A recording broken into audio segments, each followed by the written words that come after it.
Hello and welcome students. Myself Manorama Chaudhary and I am from Nahar Convent School. Today I am here with a very interesting topic, that is deoxyribonucleic acid or DNA.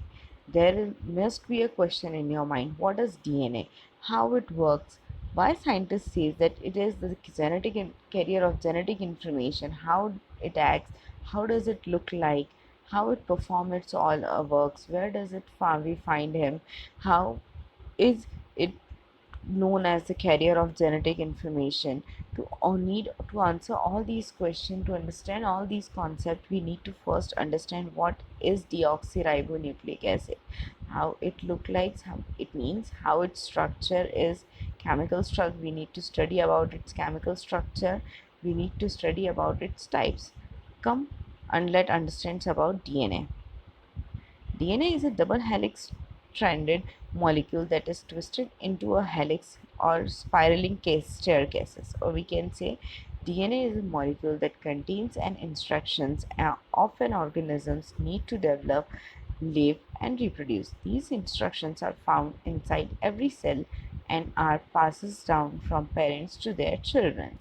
So now we understand what DNA is. It is a double helix structure that carries our genetic information from one generation to another generation. It founds in every cell. Even if we say in the nucleus of the every cell, the DNA is found. It is also known as nucleic acid. Come, let's talk about its history. First of all, their names comes when we talk about the history of DNA is Frederick Michel. Frederick was first discovered the DNA in 1869. Before it, many years for his from his research, researchers did not realize the importance of his molecules until the 1953, the James Watson, Francis Crick, Marcus Wilson, and Rosalind Franklin doesn't figure out the structure of DNA, the double helix structure that we generally use to study nowadays. That they realize that the double helical molecule structure found in our cell that realize the carry about the information, biological information. Watson and Crick get the Nobel Prize in 1962 for this discoveries concerning the molecular structure of the nucleic acid and its significance for information transfer in living world. The Franklin was not included in the award, although her work was integral to the research. So these are the some important contributions that are found in the history of DNA. So come, let's study about its structure. The DNA structure is made up of molecules that are called nucleosides. Each nucleotide contains a phosphate group, a sugar group, and a nitrogen bases. The four types of nitrogen bases are adenine, thymine, guanine, cytosine. The order of these bases was determined DNA's instructions or genetic code. Human DNA has found 3 billion bases, and more than 99% of bases are same in all peoples according to the US General Library of Medicine.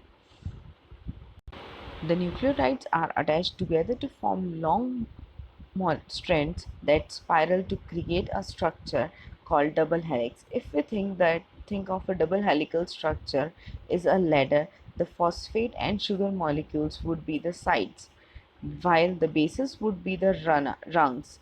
If we say the base structure of DNA is made up of phosphate and sugar group that are joined together by a hydrogen bond. These hydrogen bonds are again attached with the nitrogenous bases that are adenine, thymine, guanine, and cytosines.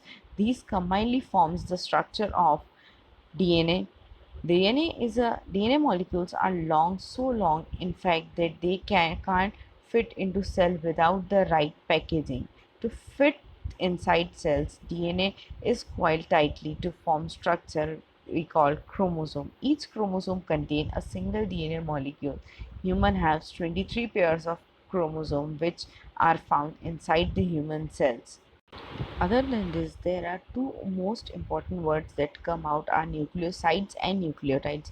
Nucleosides are the combination of ribose sugar base structure and phosphate group, which combinedly when attached with base is known as, yeah, or we say nitrogenous base is known as nucleotide. So this is the structure, chemical structure of DNA. Come, let's talk about the types of DNA.